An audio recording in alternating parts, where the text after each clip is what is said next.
Mi hija susurró cruel. Vamos a deshacernos de ella en Año Nuevo. No sabía que yo había dejado un video secreto en el testamento de 16,2 millones. Por un momento, el mundo se detuvo completamente. Hoy, te voy a contar algo que nunca pensé que contaría. Y si tú, por un segundo, sientes que esto te parece familiar, solo te pido que dejes un like y te suscribas. Va a ayudarme a continuar desahogándome. Mi nombre es Aurora Beltrán Vázquez. Tengo 62 años y vivo en una casona colonial de Coyoacán que heredé de mis padres.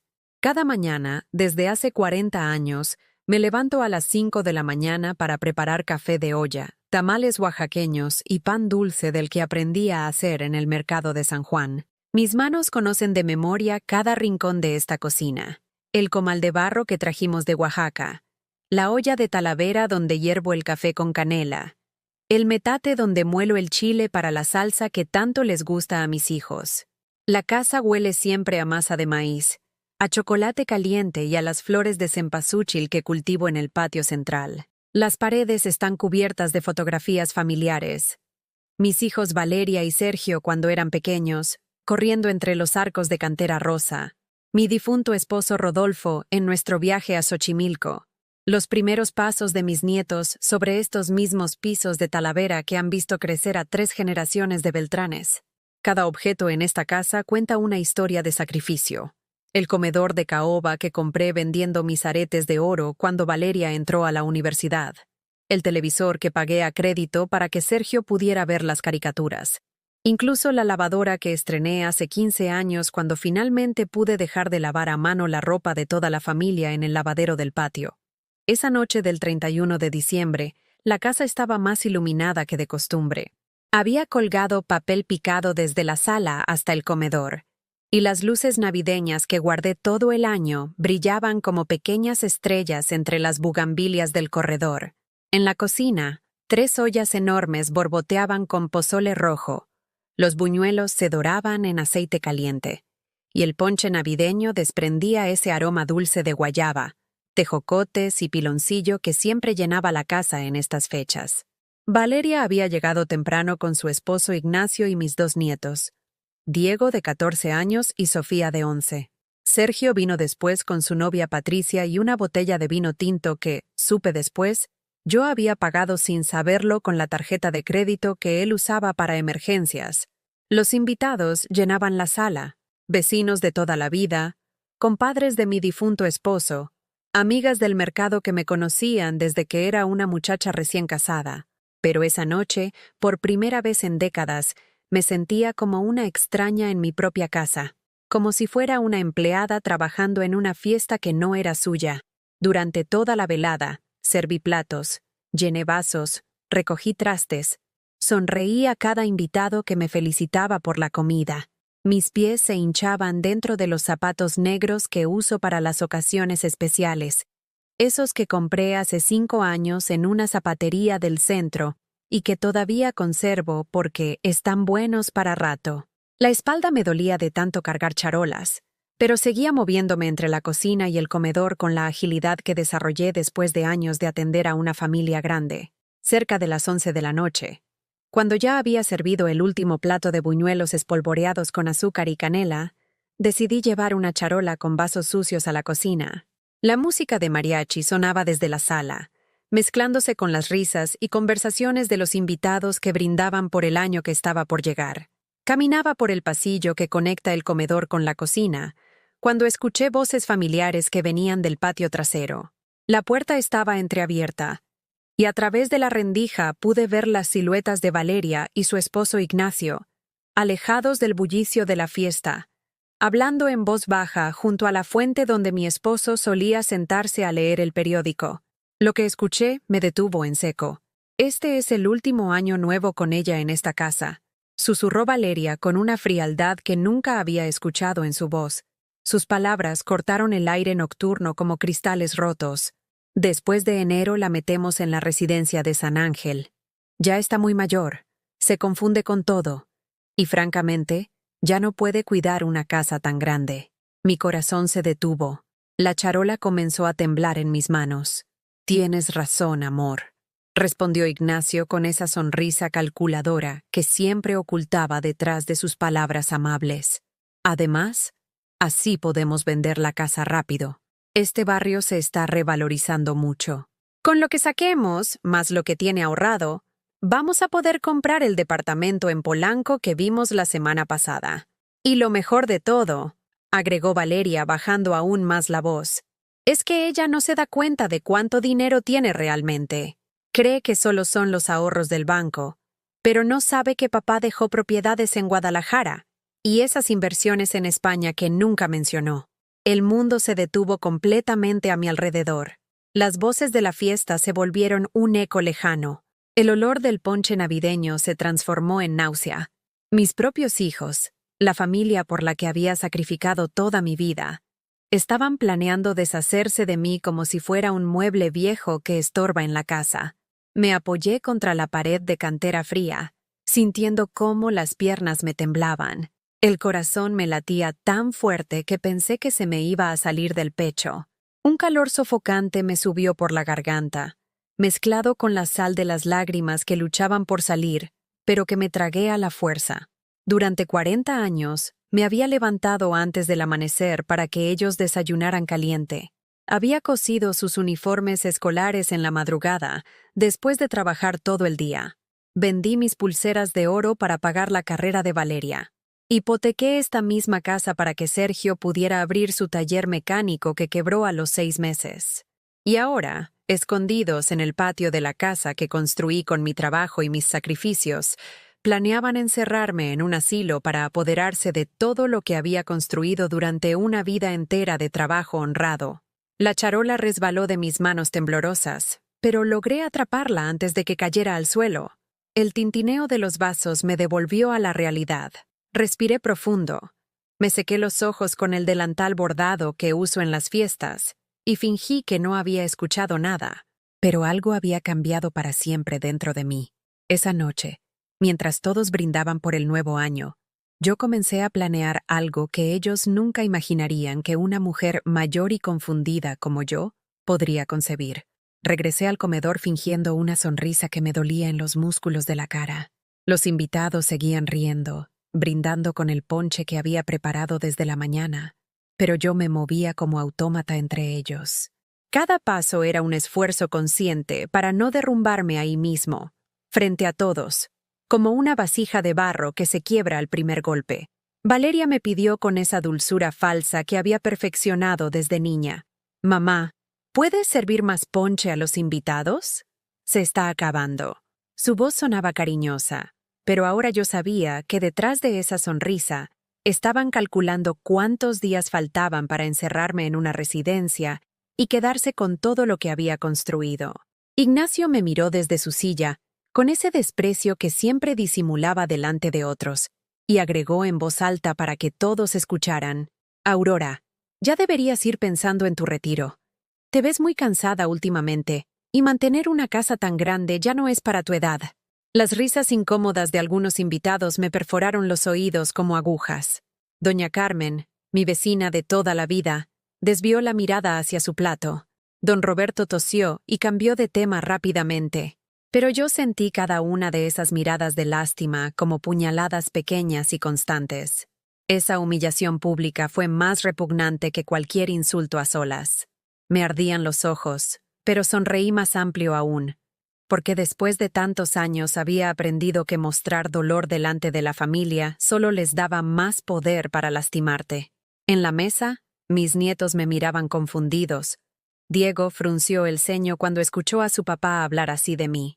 Sofía dejó de comer su buñuelo y me tomó la mano por debajo de la mesa, apretándola con esa ternura que solo tienen los niños cuando sienten que algo está mal, pero no entienden qué. Esa noche, después de que el último invitado se fue y de recoger toda la casa yo sola mientras ellos supervisaban desde la sala, subí en silencio al cuarto de costura que tengo en el segundo piso. Cerré la puerta con seguro y saqué mi celular. Con manos temblorosas, puse a grabar un video de mí misma sentada en la silla donde había cosido sus uniformes escolares durante años. «Mi nombre es Aurora Beltrán Vázquez», susurré hacia la cámara. «Y esta noche, 31 de diciembre del 2023, Descubrí que mis propios hijos están planeando internarme en un asilo para apoderarse de mis bienes. Mi voz se quebró, pero continué. Si algo me pasa, si aparezco muerta o desaparecida, quiero que sepan que no fue accidental. Guardé el video en una carpeta secreta de mi teléfono y me quedé ahí, sentada en la oscuridad, recordando todo lo que había hecho por ellos. Cada sacrificio se proyectaba en mi mente como una película dolorosa que no podía detener. Recordé cuando Valeria tenía 8 años y se enfermó de neumonía. Yo trabajaba entonces limpiando casas en las lomas y usaba 3 camiones para llegar desde Coyoacán hasta allá todos los días. Cuando ella se puso grave, pedí prestado dinero a mi hermana para pagar el hospital privado porque en el Seguro Social nos dijeron que tardarían semanas en darle cita. Me desvelé 7 noches seguidas en esa silla incómoda del hospital, dándole de comer caldo de pollo con una cucharita mientras le bajaba la fiebre con trapitos húmedos. Cuando salió del hospital, trabajé doble turno durante 6 meses para pagar la deuda. Limpiaba casas de día y por las noches lavaba y planchaba ropa ajena en mi casa. Mis manos se me pusieron rojas y agrietadas del detergente, pero Valeria se recuperó completamente y pudo seguir estudiando. ¿Y cómo me pagó? Años después, cuando ya estaba casada con Ignacio, llegó a pedirme que avalara un préstamo bancario para comprarse un coche nuevo. «Es solo una firma, mamá», me dijo. «Nosotros vamos a pagar todo». Firmé sin dudar porque era mi hija. 6 meses después, dejaron de pagar y el banco me quitó 20,000 pesos de mis ahorros. Cuando les reclamé, Ignacio me dijo que esas son las consecuencias de firmar sin leer, como si fuera mi culpa confiar en mi propia hija. Con Sergio fue igual de doloroso. Recordé la noche cuando llegó a casa llorando porque había perdido su empleo en la fábrica de textiles. Tenía 25 años y acababa de casarse con su primera esposa, Ana. «Mamá, necesito dinero para poner un negocio. Es mi única oportunidad de salir adelante», me suplicó arrodillado en esta misma sala donde ahora planeaban mi destierro. Yo tenía guardados 50,000 pesos que había ahorrado peso por peso vendiendo quesadillas en el mercado, los fines de semana durante 3 años. Era mi único dinero para emergencias, pero se lo di completo para que pusiera su taller mecánico.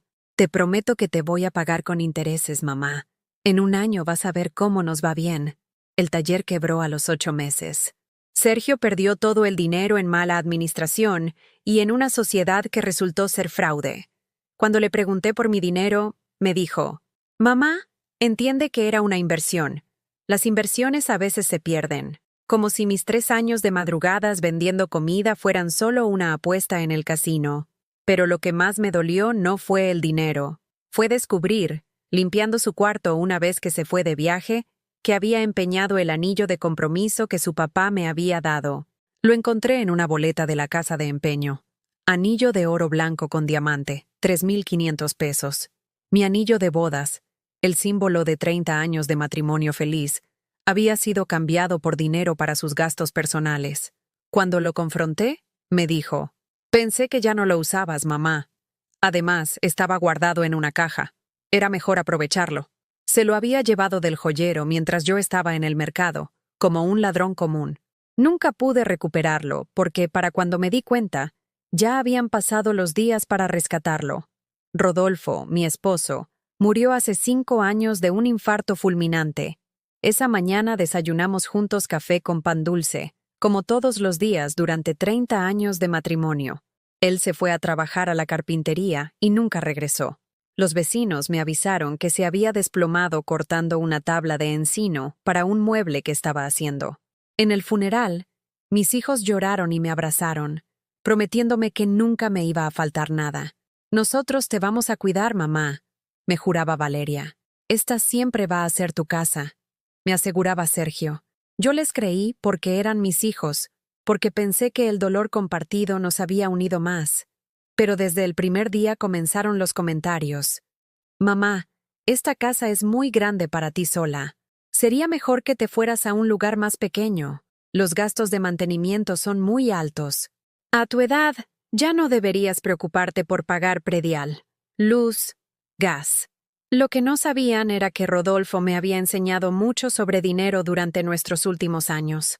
Juntos habíamos comprado 2 casitas en Guadalajara que rentábamos, Y él había invertido parte de sus ahorros en un fondo en España, que un amigo emigrante nos recomendó. También teníamos un seguro de vida que ellos desconocían por completo. Cuando murió, yo heredé todo, pero nunca les dije las cantidades exactas. Les mencioné algunos ahorros y unas propiedades pequeñas, pero jamás les revelé que entre todos sumaba más de 16 millones de pesos. Era dinero que Rodolfo y yo habíamos ahorrado trabajando día y noche durante décadas, viviendo de forma sencilla para asegurar nuestro futuro. Esa cantidad los hubiera vuelto locos de inmediato. Prefería que creyeran que era una viuda pobre con una casa vieja. Así podrían quererme por lo que soy, no por lo que tengo. Pero esta noche había descubierto que no me querían en absoluto. Solo querían mi casa, mi dinero, y deshacerse de mí lo más rápido posible. Sentada en mi cuarto de costura, mirando hacia el patio donde había escuchado su conspiración, una pregunta comenzó a carcomerme por dentro, como un ácido lento pero implacable. ¿Cuánto tiempo llevaban planeando esto? ¿Cuántas de sus visitas, cariñosas, habían sido solo para calcular cuándo sería el momento perfecto para jubilarme de mi propia vida? Por primera vez en 62 años, me pregunté si había criado hijos o había criado buitres. Los días siguientes al Año Nuevo fueron una tortura silenciosa. Valeria y Sergio comenzaron a visitarme más seguido, pero ahora yo veía sus sonrisas como máscaras transparentes. Cada abrazo se sentía calculado. Cada «¿Cómo estás, mamá?», sonaba a interrogatorio disfrazado. El 3 de enero, Valeria llegó con una bolsa del supermercado y me dijo: «Mamá, te traje unas vitaminas para la memoria. El doctor de Ignacio dice que son muy buenas para personas de tu edad». Las pastillas tenían una etiqueta que decía «para el deterioro cognitivo leve». Me quedé helada. Ya me estaban etiquetando como una vieja senil para justificar lo que venía. «Gracias, mija», le respondí tomando la bolsa, pero por dentro me hervía la sangre. ¿Deterioro cognitivo? Yo que llevaba las cuentas de la casa al peso, que recordaba el cumpleaños de cada vecino, que resolvía los crucigramas del periódico en menos de 10 minutos cada mañana. Esa misma tarde, Sergio llegó con Patricia y una carpeta de papeles. «Mamá, vimos que hay muchos trámites atrasados en la casa. ¿Qué te parece si te ayudo a organizarte? Podríamos hacer un poder notarial para que yo me encargue de los pagos y tú te dediques a descansar». El poder notarial. La trampa estaba lista y ellos creían que yo era demasiado tonta para verla venir. «Déjame pensarlo, hijo», les dije sirviendo café y fingiendo que consideraba su generosa oferta. Pero esa noche volví a grabar otro video, esta vez mostrando las vitaminas para la demencia y los papeles del poder notarial que habían llevado. El 8 de enero fue mi cumpleaños número 62. Me desperté temprano, como siempre, esperando al menos una llamada de mis hijos. Preparé mi desayuno favorito: huevos rancheros con salsa verde y frijoles refritos, café de olla con canela, y me senté en el comedor donde colgué un calendario nuevo que me había regalado la vecina. Esperé toda la mañana. El teléfono sonó una vez y era la señora de la tienda de abarrotes preguntando si iba a pagar la cuenta pendiente. Sonó otra vez y era una grabación ofreciéndome tarjetas de crédito. A las 2 de la tarde, cuando ya había perdido toda esperanza, llegó Sofía corriendo desde la puerta. «¡Abuela! ¡Feliz cumpleaños!», gritó abrazándome con esa energía pura que solo tienen los niños. Traía un dibujo que había hecho en la escuela. Éramos ella y yo tomadas de la mano frente a la casa, con un sol amarillo enorme y flores de colores por todos lados. «¿Y tus papás?», le pregunté mientras admiraba su obra de arte. Papá dijo que tenía que trabajar y mamá fue al salón de belleza, pero yo me acordé y le pedí a la vecina que me trajera en camión. Mi nieta de 11 años había hecho más esfuerzo por estar conmigo en mi cumpleaños que mis propios hijos. Pasamos la tarde viendo caricaturas y comiendo paletas de hielo que compré en la tienda de la esquina. Cuando se fue, la casa volvió a quedarse en un silencio que me aplastaba el pecho. A las 8 de la noche, Valeria me mandó un mensaje de WhatsApp. «Feliz cumpleaños, mamá. Perdón que no pude ir. Tuve cosas del trabajo. Te compenso el fin de semana». Sergio ni siquiera eso. Nada. Como si yo no hubiera existido ese día. Me senté en la mecedora del patio, la misma donde Rodolfo leía el periódico cada tarde, y lloré como no había llorado desde su funeral, pero esta vez no lloraba por tristeza, sino por una rabia fría que me crecía en el estómago, como una serpiente venenosa. 3 días después, descubrí algo que terminó de romper lo que quedaba de mi confianza en ellos. Estaba ordenando los papeles de Rodolfo en su escritorio cuando encontré una libreta vieja, donde él anotaba gastos familiares. En la página del mes pasado había una anotación que no entendí. Préstamo Valeria, $15,000, diciembre 20. Mi esposo había muerto en abril. Esa letra no era suya. Revisé mis estados de cuenta bancarios y ahí estaba. Un retiro de 15,000 pesos el 20 de diciembre que yo no había autorizado. Valeria tenía una tarjeta adicional de mi cuenta que le había dado años atrás para emergencias, y la había usado para robarse mi dinero sin preguntarme, anotándolo en la libreta de su papá muerto, como si él hubiera autorizado el préstamo. Pero eso no era todo. Seguí revisando y encontré más retiros. 5,000 pesos en octubre, 8,000 en noviembre, 3,000 en septiembre. Durante meses, Valeria había estado vaciando mi cuenta poco a poco, tomando cantidades que pensó que yo no notaría. Con las manos temblando de coraje, marqué su número de teléfono. «Bueno, mamá, ¿pasa algo?», me contestó con esa voz dulce que ahora me daba náuseas. «Valeria, necesito preguntarte algo. ¿Tú has usado tu tarjeta adicional últimamente?». Hubo un silencio largo. Después, con un tono defensivo que no había escuchado desde que era adolescente. «Mamá, fueron gastos necesarios. La colegiatura de los niños, el mantenimiento del coche, cosas importantes. Yo pensaba decírtelo. ¿Y por qué escribiste las cantidades en la libreta de tu papá como si él hubiera autorizado préstamos?». Otro silencio más tenso. «No sé de qué hablas, mamá. A lo mejor estás confundiendo las cosas». Me estaba mintiendo en mi cara. Peor aún, me estaba tratando como si fuera una vieja chocha que no podía recordar sus propios números. «Valeria», le dije con una calma que me sorprendió a mí misma, «quiero que mañana vengas a devolverme la tarjeta». «¿Qué?». «Mamá, no seas exagerada. Somos familia. Ese dinero se queda en la familia de todos modos. Mañana, Valeria. O la cancelo en el banco». Colgué el teléfono y me quedé ahí parada, mirando los números en el estado de cuenta que confirmaban lo que ya sabía. Para mis hijos, yo no era una madre. Era una caja fuerte con patas. Esa noche no pude dormir. Me levantaba cada hora. Caminaba por la casa. Revisaba las cerraduras. Miraba por las ventanas. Tenía miedo de mis propios hijos. ¿Qué más habrían hecho sin que yo me diera cuenta? ¿Cuántas mentiras más había tragado como una tonta? Al día siguiente, Valeria llegó con Ignacio. Los dos venían con caras largas, como si yo los hubiera ofendido al descubrir su robo. «Mamá, creo que estás exagerando», me dijo Ignacio antes de que yo pudiera decir palabra. «Valeria solo usó el dinero para gastos familiares. No es como si se lo hubiera gastado en lujos. Dinero que no era suyo», le respondí mirándolo directo a los ojos. «Dinero que tomó sin permiso». «Ay, mamá», suspiró Valeria como si yo fuera una niña haciendo berrinche. «¿En serio vamos a pelear por dinero? Somos familia. Todo lo tuyo va a ser nuestro algún día de todos modos». Esas palabras me golpearon como una bofetada. Todo lo mío iba a ser suyo, algún día. Como si yo ya estuviera muerta. Como si mi única función fuera mantener sus herencias calientes hasta que llegara el momento de repartirlas. «Denos la tarjeta», les dije extendiendo la mano. Valeria sacó la tarjeta de su cartera y me la aventó sobre la mesa del comedor. «Ahí tienes tu tarjeta, mamá. Espero que te sientas muy bien controlando cada peso como si fuéramos extraños». Cuando se fueron, me senté en esa misma mesa donde habíamos desayunado juntos miles de veces, donde les había ayudado con las tareas, donde habíamos celebrado cumpleaños y navidades. Tomé la tarjeta entre mis manos y por primera vez en mi vida me pregunté algo horrible. ¿Y si ellos tenían razón? ¿Y si yo ya no servía para nada más que dar dinero? Me levanté y fui al baño.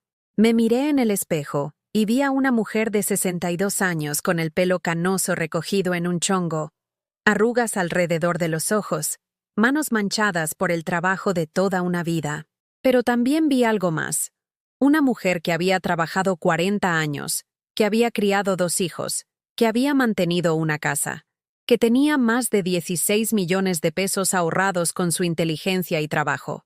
Una mujer que no merecía ser tratada como basura por nadie, ni siquiera por sus propios hijos.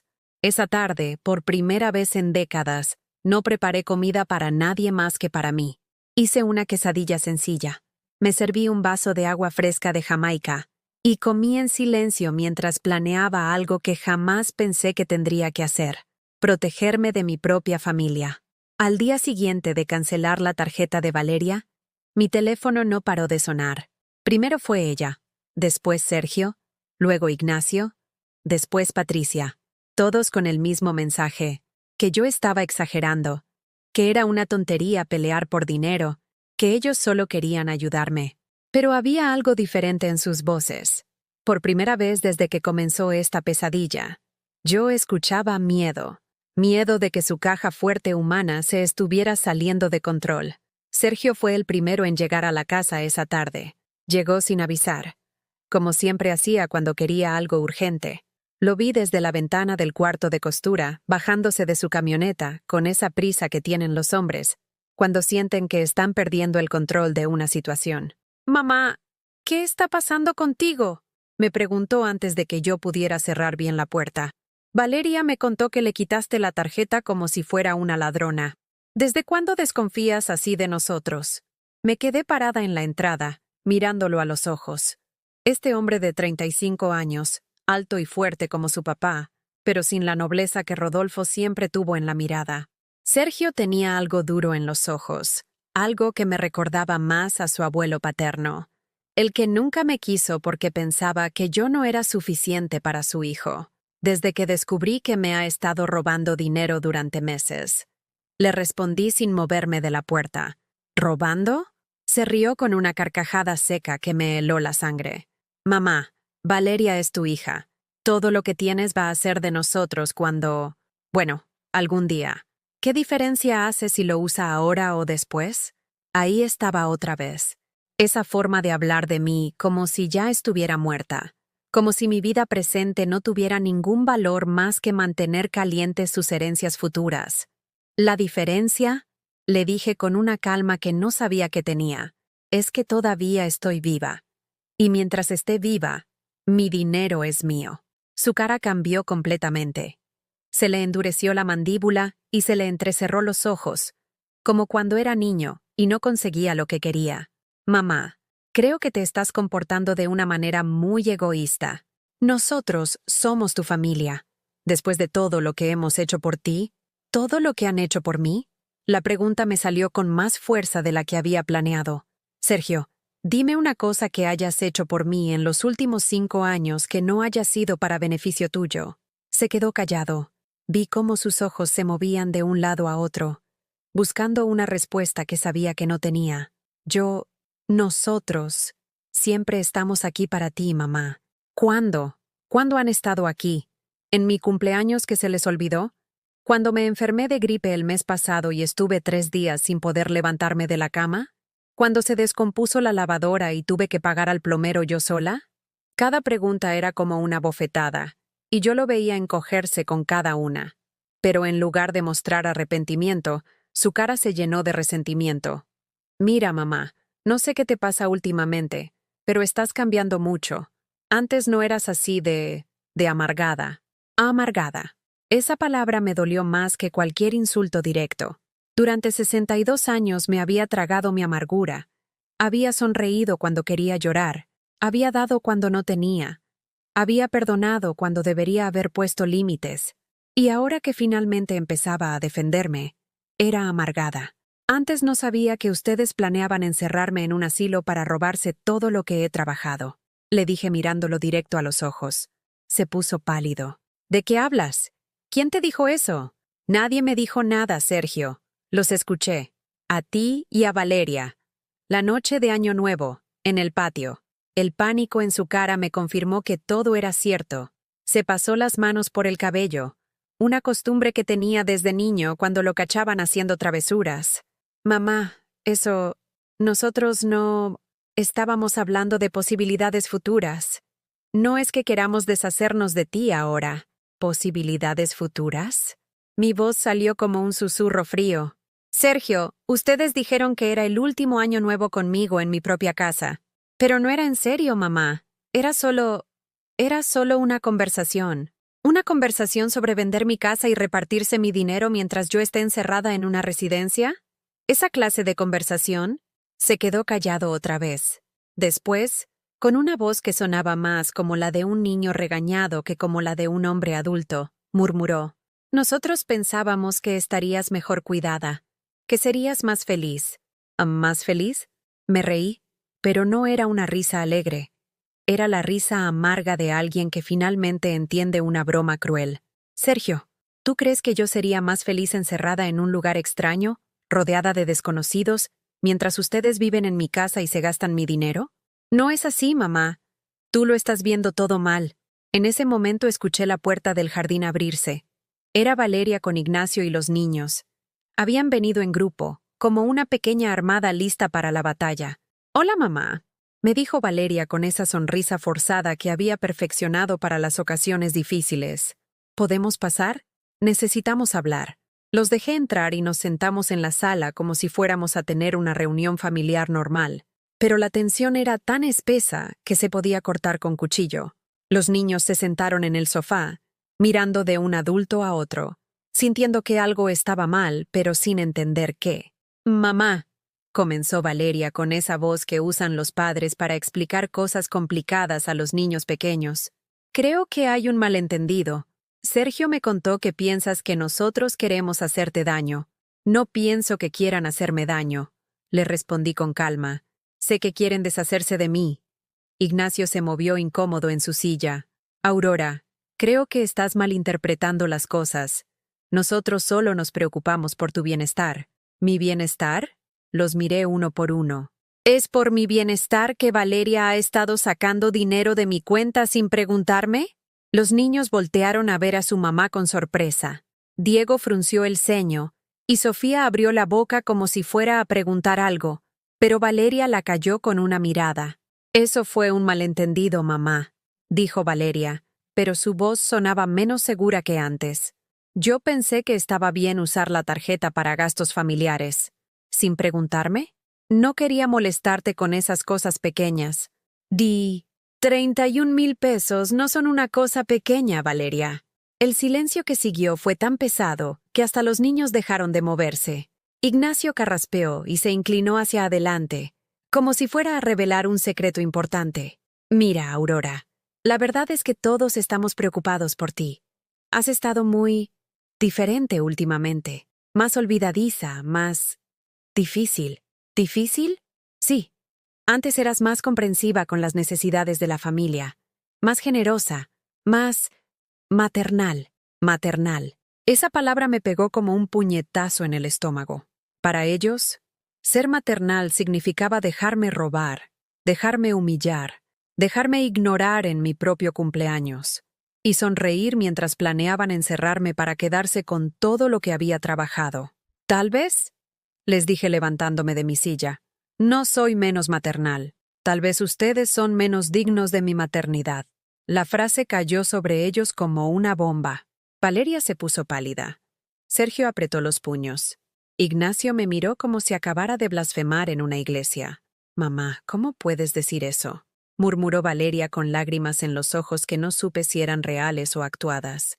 «Porque es la verdad, mija. Ustedes no quieren una madre. Quieren una empleada que trabaje gratis y les deje todo su dinero cuando se muera». «Eso no es cierto», gritó Sergio poniéndose de pie. «Nosotros te queremos». «¿Me quieren?». Me reí otra vez con esa risa amarga que estaba empezando a conocer. ¿Cuándo fue la última vez que me llamaron solo para saber cómo estaba? ¿Cuándo fue la última vez que vinieron a visitarme sin necesitar algo? ¿Cuándo fue la última vez que me preguntaron qué quiero yo, en lugar de decirme lo que ustedes necesitan? No supieron qué responder. Los vi mirarse unos a otros, buscando respuestas que sabían que no tenían. En ese momento, Sofía se levantó del sofá y se acercó a mí. Me tomó la mano con sus manitas tibias y me miró con esos ojos inocentes que todavía no habían aprendido a mentir. «Abuela, ¿estás triste?». Me agaché para quedar a su altura y le acaricié la mejilla. «Un poquito, mi amor». Pero no es tu culpa. ¿Los adultos siempre pelean así? Miré a mis hijos por encima de la cabeza de mi nieta. Ellos también la estaban mirando. Y por primera vez en toda la tarde vi algo parecido a la vergüenza en sus caras. No, mi amor, le dije a Sofía. Los adultos que se quieren no pelean así. Esa noche, después de que se fueron todos con caras largas y promesas vacías de hablar después cuando estés más calmada, me senté en mi mecedora del patio y me quedé mirando las estrellas. Por primera vez en mi vida había puesto límites con mis hijos. Por primera vez, había dicho en voz alta lo que pensaba. Y por primera vez, no me sentía culpable por defenderme, pero tampoco me sentía victoriosa. Me sentía sola, profundamente, dolorosamente sola. La mañana siguiente amaneció diferente. Por primera vez en años, me desperté sin esa ansiedad en el pecho, preguntándome qué necesitarían de mí ese día. No había mensajes de Valeria pidiendo que cuidara a los niños porque tenía una cita importante. No había llamadas de Sergio necesitando dinero prestado para una emergencia, que siempre resultaba ser una cuenta pendiente que había dejado acumular.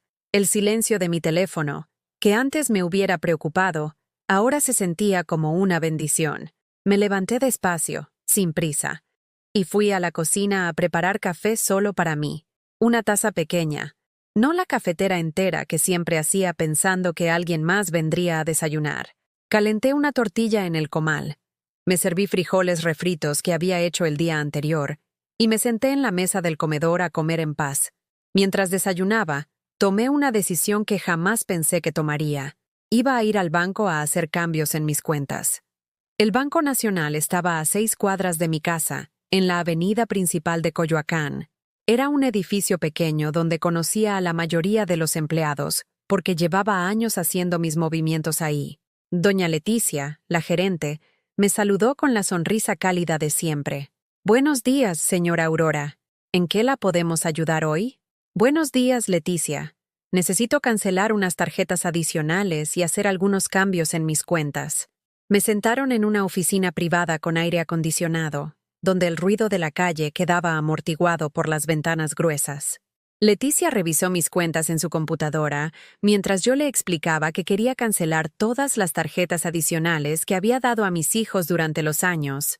¿Algún problema con las tarjetas, señora Aurora?, me preguntó con la discreción profesional que caracterizaba a la gente del banco. «Digamos que necesito más control sobre mis finanzas», le respondí, y ella asintió sin hacer más preguntas. También aproveché para preguntar sobre las inversiones que Rodolfo había hecho en España. Leticia me explicó que tenía un fondo de inversión que había crecido considerablemente en los últimos años, y que podía hacer transferencias o cambios cuando quisiera. «Sus inversiones están muy bien, señora Aurora. Su esposo hizo decisiones muy inteligentes. Entre eso, sus propiedades en Guadalajara y sus ahorros aquí. Usted tiene un patrimonio muy sólido para vivir tranquila el resto de su vida». Salí del banco sintiéndome más liviana de lo que me había sentido en meses. Caminar por las calles empedradas de Coyoacán, viendo las casas coloniales con sus paredes de colores y sus balcones de hierro forjado, me recordó por qué amaba tanto este barrio. Había vivido aquí toda mi vida adulta, había criado a mis hijos entre estas calles, había caminado de la mano con Rodolfo por estas mismas banquetas, pero ahora las veía con ojos diferentes. No eran solo las calles donde había sido madre y esposa. Eran las calles donde yo, Aurora Beltrán, había construido una vida con mi propio trabajo y mis propias decisiones. Me detuve en el mercado de Coyoacán, ese laberinto de puestos donde conocía a todos los vendedores desde hacía décadas. Compré flores frescas para mi casa, rosas rojas y alcatraces blancos que siempre me habían gustado, pero que raramente me compraba porque era un gasto innecesario. Compré queso fresco de Oaxaca, pan dulce de la panadería que estaba en el mercado desde que yo era joven, y chiles en nogada que me antojaron aunque estuviéramos fuera de temporada. Cuando llegué a casa, puse las flores en floreros y las repartí por toda la casa. El comedor, la sala, mi cuarto, hasta el baño. La casa se llenó de color y de un aroma fresco que no había tenido en años. Esa tarde hice algo que no había hecho en décadas. Me senté en el patio a leer un libro sin sentirme culpable. Era una novela que había comprado meses atrás, pero que nunca había tenido tiempo de abrir porque siempre había algo más urgente que hacer: comida que preparar, ropa que lavar, nietos que cuidar, problemas de mis hijos que resolver. El libro era sobre una mujer que viajaba sola por Europa después de enviudar. Mientras leía, me imaginé a mí misma caminando por las calles de Madrid, visitando los museos que Rodolfo siempre había querido conocer, sentándome en cafeterías a ver pasar la gente sin tener que preocuparme por llegar a casa a tiempo para preparar la cena de alguien más. Por primera vez en años, el silencio de mi casa no se sentía como soledad, se sentía como paz. Esa noche preparé exactamente lo que se me antojó: quesadillas de flor de calabaza con salsa verde picante, como me gustaba a mí, no como les gustaba a ellos. Comí despacio, saboreando cada bocado, viendo las noticias sin que nadie me cambiara el canal porque eso está muy aburrido. Después de cenar, lavé solo mi plato, mi vaso, mi cuchara. No había torre de trastes esperándome. No había que limpiar lo que otros habían ensuciado. Todo estaba en su lugar porque yo lo había puesto ahí, y nadie más lo había movido. Me di un baño largo con sales de lavanda que tenía guardadas desde hacía años. Me puse mi camisón más cómodo, y me acosté a las 9 de la noche sin tener que esperar a que alguien más llegara, sin tener que dejar comida tapada en la estufa, sin tener que preocuparme por si habían cenado o no. Pero lo más extraño de todo fue que, por primera vez en mucho tiempo, dormí toda la noche de corrido, sin despertarme a las 3 de la madrugada preocupándome por problemas que no eran míos, sin levantarme temprano para preparar desayunos que nadie me agradecía. Me desperté a las 8 de la mañana sintiéndome descansada de verdad. Los días siguientes fueron parecidos. Rutinas sencillas, comidas que yo elegía, horarios que yo decidía. Leí 3 capítulos más de mi libro. Pinté las uñas de mis pies con un esmalte rojo que tenía guardado desde hacía años. Llamé a mi hermana Esperanza, que vivía en Puebla, y tuvimos una conversación de 2 horas sobre todo y nada, como no habíamos tenido en años. «Aurora, te escucho diferente», me dijo Esperanza hacia el final de la llamada. «Más tranquila. ¿Está todo bien?» «Todo está mejor que bien, hermana», le respondí, y me di cuenta de que era cierto. El 5.º día de mi nueva rutina, Valeria apareció en la puerta sin avisar.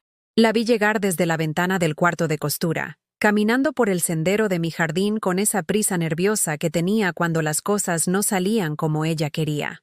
Cuando abrí la puerta, noté que se veía cansada, tenía ojeras, el cabello menos arreglado que de costumbre, y traía en las manos una bolsa de pan dulce de la panadería cara del centro comercial. «Hola, mamá, te traje concha y cuernitos, de los que te gustan». «Gracias, mija. ¿Quieres pasar?» Entramos a la sala y ella se sentó en el sillón donde siempre se sentaba cuando venía a pedirme algo, pero esta vez parecía nerviosa, como si no supiera muy bien qué decir. «Mamá, he estado pensando mucho en nuestra conversación del otro día». «¿Sí? Y creo que tal vez no he sido la hija que debería ser». La miré sin decir nada. Había aprendido que cuando la gente quiere decir algo importante, es mejor dejarlos hablar que llenar los silencios con palabras innecesarias. La verdad es que Ignacio y yo hemos tenido algunos problemas económicos últimamente. Su trabajo no está tan estable como pensábamos y los gastos de los niños son muchos. Pero eso no justifica que yo haya usado tu tarjeta sin preguntarte. No, no lo justifica, le dije con calma. «Mamá, ¿me perdonas?» La pregunta colgó en el aire entre nosotras. Valeria me miraba con esos ojos que ponía cuando era niña y había roto algo importante, esperando que su disculpa fuera suficiente para borrar las consecuencias de sus actos. «Valeria», le dije después de un momento, «perdonarte es una cosa, confiar en ti otra vez es algo muy diferente». Se le llenaron los ojos de lágrimas. «¿Qué tengo que hacer para que vuelvas a confiar en mí?» «No sé», le respondí honestamente, «pero sé que no va a pasar de la noche a la mañana». Nos quedamos un rato más hablando, pero algo había cambiado fundamentalmente entre nosotras. Ya no era la madre que automáticamente perdonaba todo y seguía adelante como si nada hubiera pasado. Ahora era una mujer que había aprendido que su tiempo, su dinero y su paz mental tenían valor. Cuando Valeria se fue esa tarde, me quedé sentada en la sala mirando la bolsa de pan dulce que había traído. Era un gesto bonito, pero sabía que no era suficiente para reparar años de tomar mi generosidad por garantizada. Por primera vez en mi vida, no me sentí culpable por no perdonar inmediatamente. No me sentí mala madre por poner mis límites antes que la comodidad de mis hijos. Me sentí, simplemente, libre. 2 semanas después de mi visita al banco, cuando ya había empezado a acostumbrarme a mis mañanas tranquilas y mis tardes sin interrupciones, recibí una llamada que me heló la sangre. Era de la residencia San Rafael en Tlalpan, una trabajadora social con voz oficinesca que me preguntaba si yo era Aurora Beltrán Vázquez y si era cierto que mi familia había hecho una consulta sobre disponibilidad de espacios para una mujer de mi edad. No entiendo, le dije sintiendo cómo el corazón se me aceleraba. ¿Quién hizo esa consulta? Según nuestros registros, fue su hija Valeria Beltrán. Nos dijo que usted estaba interesada en conocer nuestras instalaciones y servicios. No es correcto. Colgué el teléfono con las manos temblando. Valeria había estado visitándome, disculpándose, trayéndome pan dulce, y al mismo tiempo seguía adelante con sus planes de encerrarme. Toda su actuación de arrepentimiento había sido eso. Una actuación. Esa misma tarde, marqué el número de mi abogado en el centro de la ciudad. Licenciado Hernández había sido el abogado de Rodolfo durante años. Un hombre mayor con cara de abuelo bonachón, pero mente afilada como navaja. Le expliqué toda la situación, los robos de dinero, las conversaciones que había escuchado, la consulta en la residencia. Señora Aurora, me dijo con esa voz calmada que tienen los abogados experimentados, necesitamos hacer algunos cambios legales inmediatamente y necesitamos documentar todo esto antes de que ellos tomen alguna acción. Al día siguiente fui a su oficina en un edificio antiguo cerca del Zócalo. El despacho olía a libros viejos y café negro, con paredes cubiertas de códigos legales y diplomas amarillentos por el tiempo. Ahí, durante 3 horas, firmé documentos que protegían mi patrimonio, mi libertad y mi dignidad. Primero, un testamento nuevo que específicamente excluía a cualquier heredero que hubiera intentado internarme en contra de mi voluntad o que hubiera tomado dinero sin mi consentimiento. Segundo, un poder notarial limitado que solo activaría si yo estuviera médicamente incapacitada, y únicamente después de la evaluación de 3 doctores independientes. Tercero, una declaración grabada en video donde explicaba todo lo que había descubierto sobre los planes de mis hijos. ¿Está segura de que quiere hacer esto, señora Aurora?, me preguntó el licenciado mientras preparaba la cámara. Una vez que grabemos esto, no hay vuelta atrás. Estoy más segura de esto que de cualquier cosa que haya hecho en mi vida, le respondí. El video duró 20 minutos. Conté todo: las conversaciones que había escuchado, el dinero robado, la consulta en la residencia, las humillaciones públicas, los cumpleaños olvidados.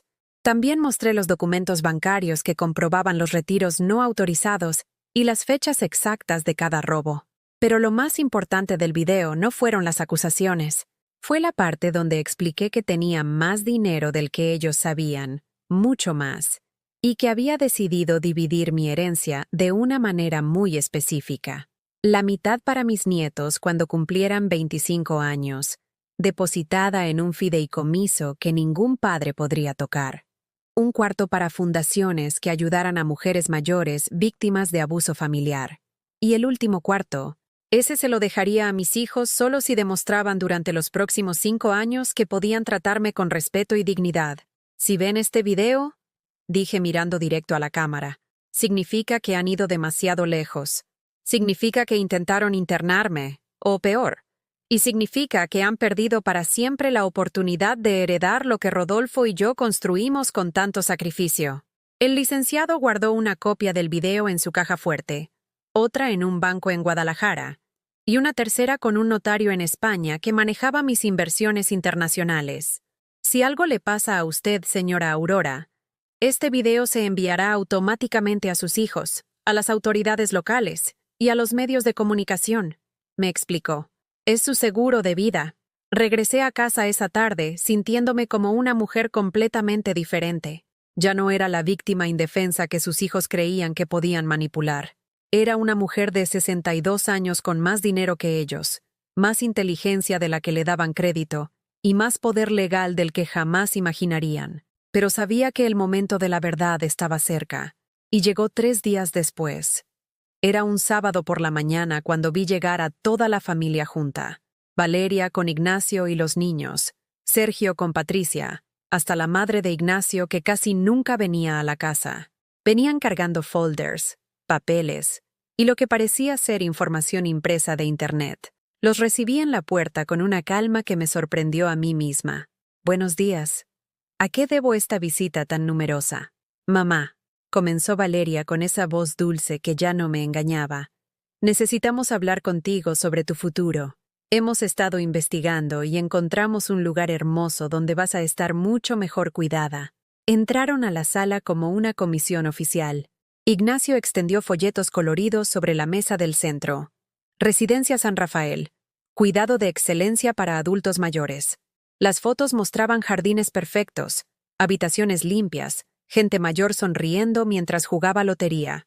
«Mira, mamá», dijo Sergio señalando las imágenes.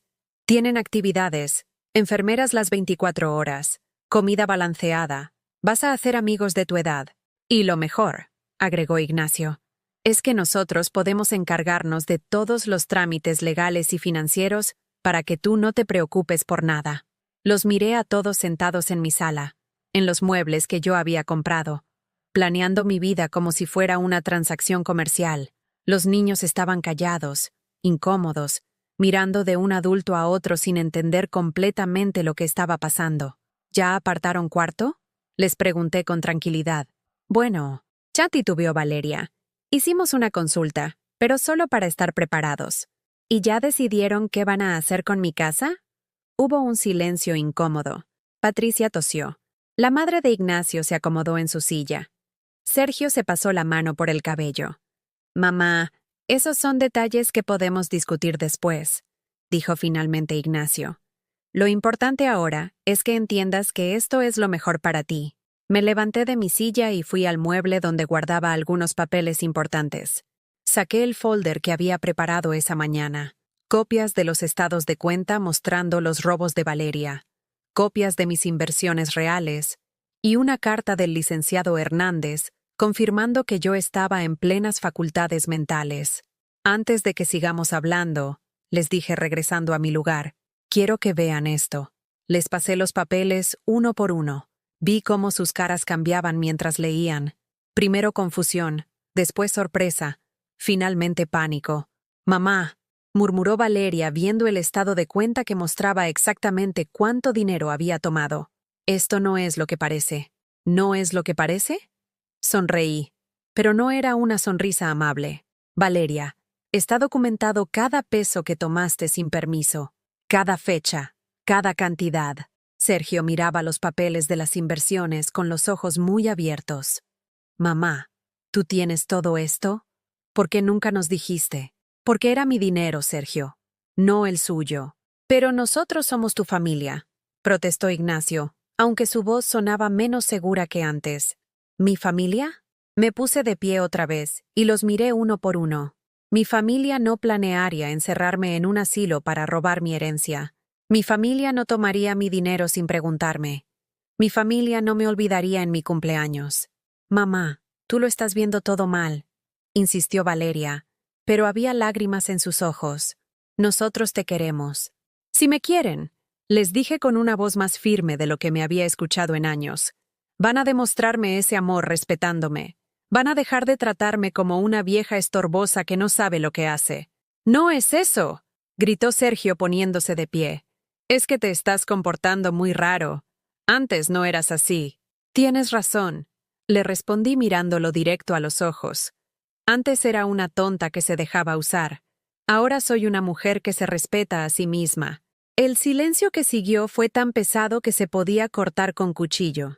Los niños nos miraban asustados. Patricia se mordía las uñas. La madre de Ignacio parecía querer desaparecer. «Esto es lo que va a pasar», continué con una calma que no sabía que tenía. «Van a cancelar cualquier plan que tengan sobre residencias. van a dejar de hablar de mi vida como si ya estuviera muerta. Y van a tratarme con el respeto que merezco, o van a descubrir que una mujer de 62 años puede defenderse mejor de lo que imaginaban. ¿Nos estás amenazando, mamá?, preguntó Valeria con voz temblorosa. No los estoy amenazando, le respondí. Los estoy avisando. Uno por uno se fueron levantando y recogiendo sus folletos y sus papeles. Las promesas de hablar después cuando estés más tranquila sonaban huecas en el aire tenso de la sala. Cuando todos se fueron, me quedé sola en mi casa, rodeada del silencio que ya no se sentía como soledad, sino como victoria. Por primera vez en mi vida, había ganado una batalla contra mi propia familia, y aunque me dolía el corazón, también sentía algo que no había sentido en décadas: orgullo de mí misma. Las semanas que siguieron al confronto fueron las más extrañas de mi vida. Por primera vez en décadas, mi teléfono no sonaba constantemente. No había mensajes urgentes. No había visitas inesperadas pidiendo favores. No había dramas familiares que resolver. Era como si hubiera construido una burbuja de paz alrededor de mi casa. Pero la paz no llegó sin dolor. Durante las primeras noches, lloraba mirando las fotos familiares que tenía en la cómoda de mi cuarto. Fotos de cuando Valeria y Sergio eran niños, de sus primeros días de escuela, de Navidades felices cuando Rodolfo aún estaba vivo. Me dolía haber llegado a este punto con mis propios hijos, pero ya no me dolía tanto como antes. Una mañana de febrero, mientras tomaba café en el patio viendo cómo florecían las bugambilias que había plantado con Rodolfo hace tantos años, tomé una decisión que jamás pensé que tomaría. Iba a viajar. Fui a la agencia de viajes que estaba cerca del mercado, una oficina pequeña atendida por una muchacha joven que se sorprendió cuando le dije que quería ir a España por 3 semanas. ¿Sola?, me preguntó con esa expresión que pone la gente cuando no puede creer lo que está escuchando. Sola, le confirmé. ¿Hay algún problema con eso? No, para nada, señora. Solo me sorprende porque no es común que personas de su edad viajen solas al extranjero. Pues es hora de empezar, le dije con una sonrisa que me salió del alma. Esa tarde llamé a mi hermana Esperanza a Puebla para contarle mis planes. Aurora, ¿estás loca?, me gritó por el teléfono. ¿Una mujer de tu edad yendo sola a Europa? ¿Qué van a decir tus hijos? Esperanza, le respondí con una calma que me sorprendió. Mis hijos no deciden sobre mi vida. Y si estoy loca, es la locura más cuerda que he tenido en años.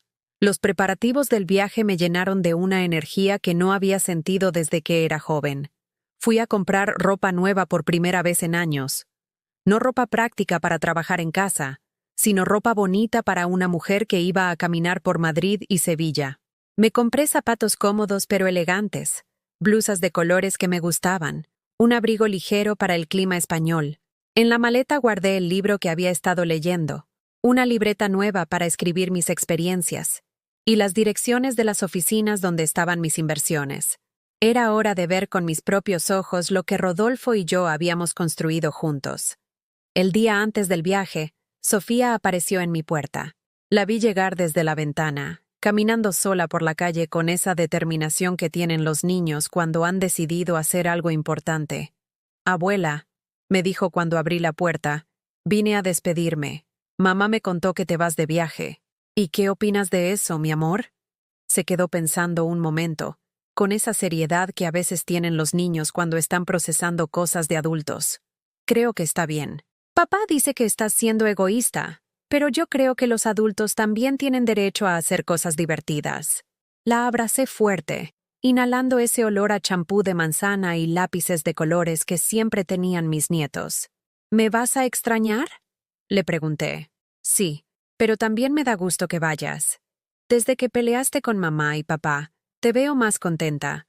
Antes siempre parecías cansada. De la boca de los niños sale la verdad más pura. Mi nieta de 11 años había visto lo que los adultos se negaban a reconocer, que yo estaba mejor desde que había puesto límites. Te voy a traer algo bonito de España, le prometí. ¿Me puedes traer una postal? De esas que se mandan por correo. Nunca he recibido una carta de verdad. Esa noche empaqué con el corazón lleno de anticipación. Cada prenda que doblaba en la maleta se sentía como un paso hacia una versión de mí misma que había estado dormida durante décadas. El vuelo salía de la Ciudad de México a las 10 de la mañana. Me levanté a las 5. No por obligación, sino por emoción. Desayuné tranquila, cerré la casa con cuidado, y me subí al taxi que me llevaría al aeropuerto. Durante las 13 horas de vuelo, miré por la ventanilla pensando en todo lo que había cambiado en los últimos meses. 6 meses atrás, era una mujer que vivía para otros, que medía su valor por lo útil que era para su familia. Ahora era una mujer de 62 años volando sola a España porque se le daba la gana. Madrid me recibió con un cielo gris de marzo y un aire frío que olía diferente al de México. Todo era distinto. Los edificios, la gente, el ritmo de la ciudad. Pero en lugar de asustarme, esa diferencia me emocionaba. El hotel que había reservado estaba cerca del Parque del Retiro, en una calle llena de cafeterías y librerías. Mi habitación era pequeña pero elegante, con una ventana que daba a un balcón desde donde podía ver a la gente caminar por las aceras empedradas. El primer día caminé sin rumbo fijo, como turista primeriza, admirando todo con ojos nuevos. Entré al Museo del Prado y me quedé pasmada frente a las pinturas de Velázquez y Goya. Me senté en cafeterías a tomar cortados y observar a los madrileños vivir sus vidas normales. Trabajadores corriendo a sus oficinas, estudiantes leyendo en las terrazas, parejas mayores caminando de la mano por los parques. Una tarde, sentada en una banca del Retiro viendo a los niños jugar mientras sus abuelos los cuidaban, me di cuenta de algo. Por primera vez en meses, no había pensado en Valeria y Sergio en todo el día. No había calculado qué estarían haciendo, si necesitarían algo, si me estarían extrañando. Simplemente había vivido mi día para mí. Al quinto día fui a las oficinas del banco donde Rodolfo había puesto nuestras inversiones. El edificio era moderno, con ventanales enormes y empleados muy profesionales. Un señor mayor llamado don Fernando me explicó con detalle cómo habían crecido mis ahorros durante los años. Su esposo fue muy inteligente con sus decisiones financieras. Me dijo mientras revisábamos los números en su computadora: usted tiene aquí suficiente dinero para vivir muy cómodamente el resto de su vida y aún dejar una herencia considerable. Ver esas cifras en una pantalla, en euros, en un país donde nadie me conocía como la mamá de o la esposa de, me hizo sentir poderosa de una manera completamente nueva. Era Aurora Beltrán, una mujer con recursos propios, tomando decisiones sobre su propio dinero. ¿Quiere hacer algún cambio en sus inversiones?, me preguntó don Fernando. Sí, le dije sin dudar. Quiero apartar dinero para 2 fideicomisos educativos, uno para cada uno de mis nietos. Esa tarde caminé por las calles de Madrid sintiéndome 10 centímetros más alta. Había asegurado el futuro de Diego y Sofía, sin que sus padres pudieran tocar ese dinero hasta que ellos cumplieran 25 años. Era mi forma de amarlos sin permitir que me siguieran lastimando. Los días siguientes los pasé haciendo cosas que jamás pensé que haría. Tomé un tren a Sevilla y caminé por sus calles llenas de naranjos. Visité la Alhambra en Granada y me senté en sus jardines a escribir en mi libreta. Comí tapas en bares pequeños donde los meseros me trataban como a cualquier otra cliente, no como a una carga familiar.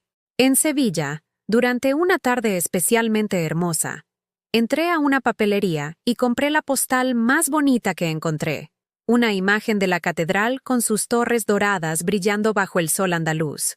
En la parte de atrás escribí: querida Sofía, España es hermoso, pero no tanto como tu sonrisa. Te extraño mucho y espero que cuando crezcas también te atrevas a viajar sola y hacer cosas que te hagan feliz. Con todo mi amor, tu abuela Aurora. Cuando eché la postal al buzón, sentí que estaba enviando más que un saludo. Estaba enviando un mensaje a la mujer que mi nieta podría llegar a ser. Una mujer que no permitiera que nadie la tratara mal, ni siquiera su familia. La última semana del viaje la pasé en un pueblo pequeño cerca de Valencia, en una casa rural que renté por unos días. Era una casita blanca con patio interno lleno de macetas con geranios, similar a las casas de Coyoacán, pero con el aire salado del Mediterráneo. Ahí, en la tranquilidad absoluta, rodeada solo del sonido de las olas y el canto de los pájaros, escribí una carta que nunca enviaría pero que necesitaba escribir. Queridos Valeria y Sergio, Durante 62 años creí que ser buena madre significaba sacrificarlo todo por ustedes.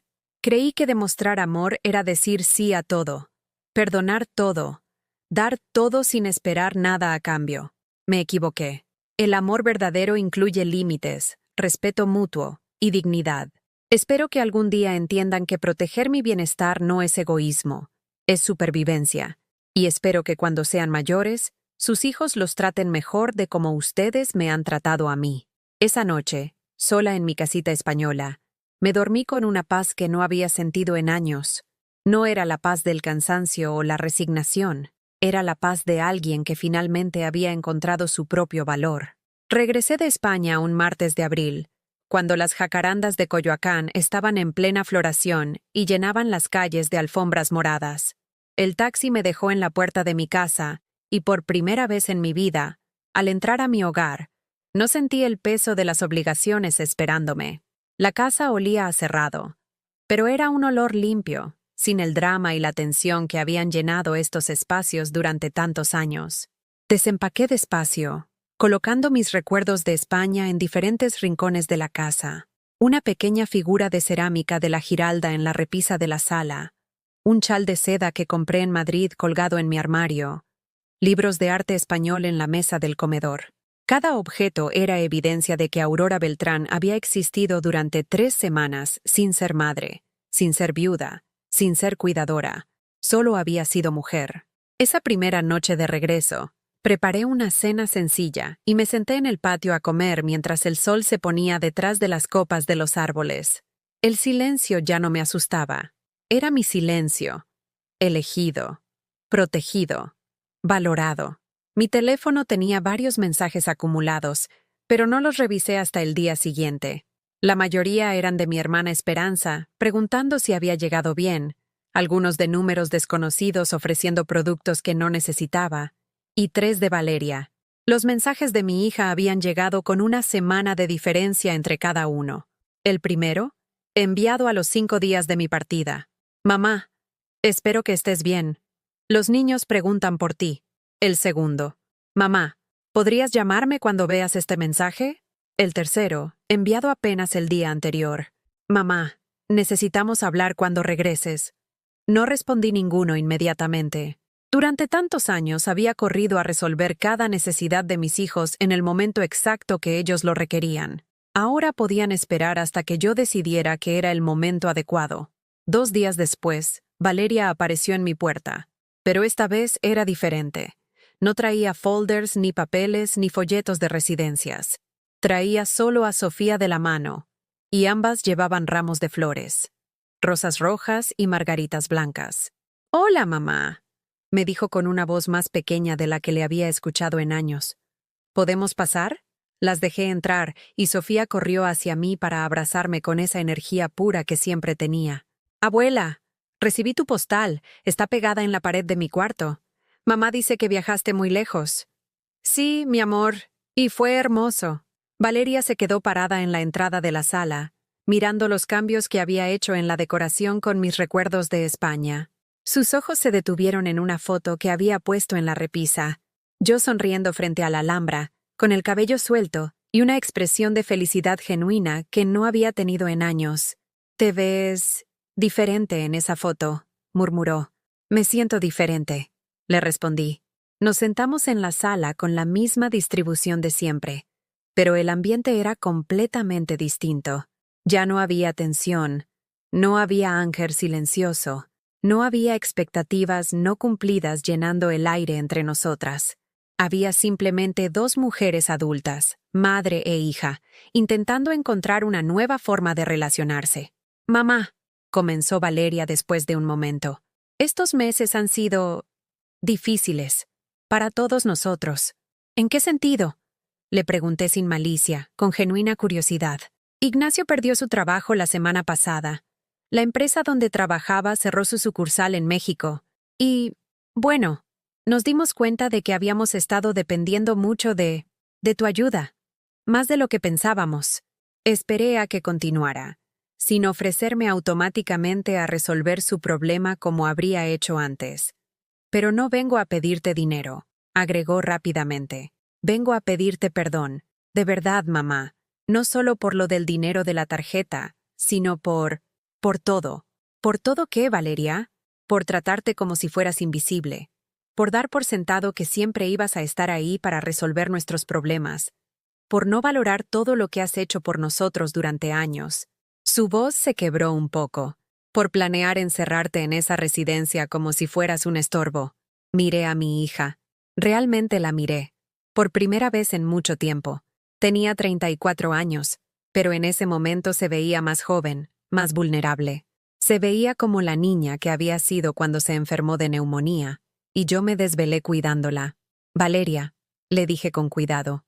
Aprecio tu disculpa, pero necesito saber que entiendes por qué hice lo que hice. ¿Te refieres a proteger tu dinero y irte de viaje?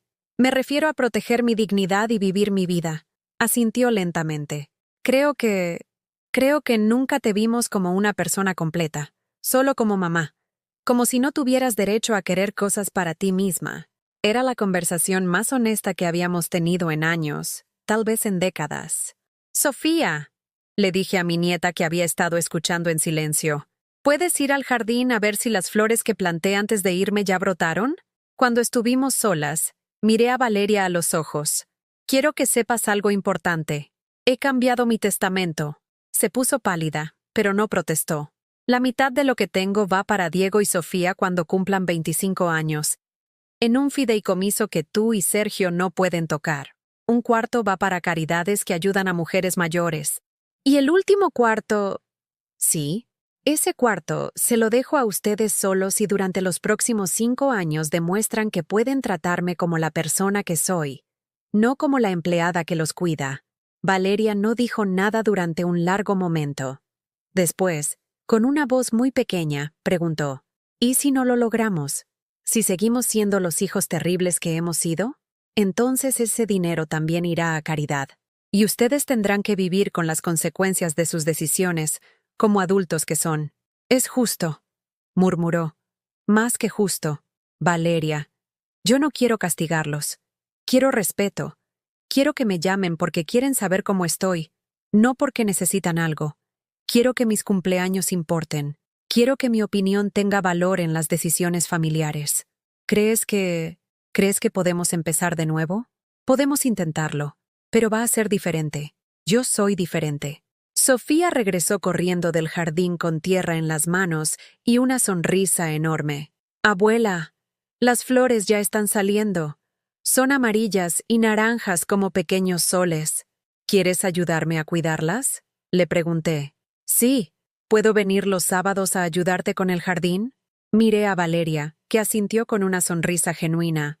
Claro que puedes, mi amor. 6 meses después, mi vida había encontrado un ritmo completamente nuevo. Valeria me llamaba 2 veces por semana, no para pedirme favores, sino para contarme sobre su día.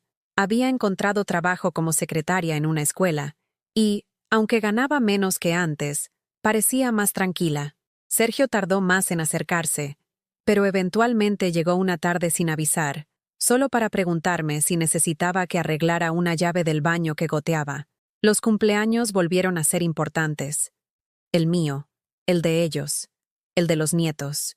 Celebrábamos con comidas sencillas en mi casa, pero nadie daba por sentado que yo cocinaría todo o pagaría todo. Una tarde de octubre, mientras Sofía me ayudaba a plantar bulbos de tulipán en el jardín, me preguntó algo que me hizo reflexionar. Abuela, ¿por qué antes mamá y papá eran tan raros contigo? ¿Raros cómo, mi amor? Como si no te vieran, como si fueras invisible. Me detuve a pensar en su pregunta. Creo que porque yo les enseñé que podían tratarme así. Cuando uno no se respeta a sí mismo, es difícil que otros lo respeten. ¿Y ahora ya te respetas? Ahora ya me respeto.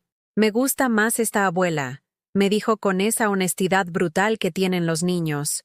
A mí también me gusta más esta abuela.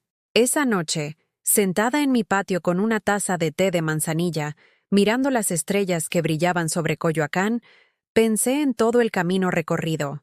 Desde aquel susurro cruel que escuché en Año Nuevo hasta esta noche tranquila de octubre, había pasado menos de un año, pero se sentía como una vida entera.